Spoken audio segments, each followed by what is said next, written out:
തൃശൂർ പാവാറട്ടിയിൽ കുന്നിക്കുരു കഴിച്ച് ചികിത്സയിലിരിക്കെ മരിച്ച യുവതിയുടെ മൃതദേഹം സംസ്കരിച്ചു. മൃതദേഹം കാണിക്കാനും അന്ത്യകർമ്മങ്ങൾക്കും മക്കളെ വിട്ടു നൽകാതിരുന്ന ഭർത്തൃവീട്ടുകാരുടെ നടപടിക്കൊടുവിൽ പോലീസ് ഇടപെട്ടാണ് കുട്ടികളെ എത്തിച്ച് സംസ്കാര ചടങ്ങുകൾ പൂർത്തിയാക്കിയത്. അതേസമയം ഭർത്തൃവീട്ടുകാരുടെ മാനസിക പീഡനത്തെ തുടർന്നാണ് യുവതി ആത്മഹത്യ ചെയ്തതെന്നാണ് വീട്ടുകാരുടെ ആരോപണം.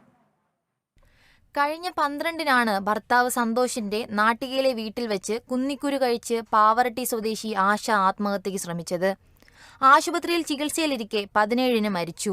തുടർന്ന് ഇന്ന് രാവിലെ 10 മണിക്ക് പാവറട്ടിയിലെ ആശയുടെ വീട്ടിൽ സംസ്കാരം നിശ്ചയിച്ചു.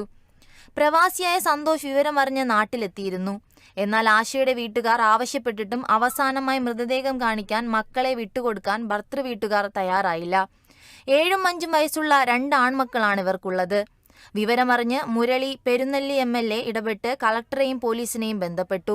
തുടർന്ന് കൊടുങ്ങല്ലൂർ ഡിവൈഎസ്പിയും വലപ്പാട് CIയും ഭർത്തൃവീട്ടുകാരുമായി നടത്തിയ ചർച്ചയ്ക്കൊടുവിൽ കുട്ടികളെ തിരിച്ചെത്തിക്കാമെന്ന ഉറപ്പിൽ കുട്ടികളെ എത്തിച്ചു.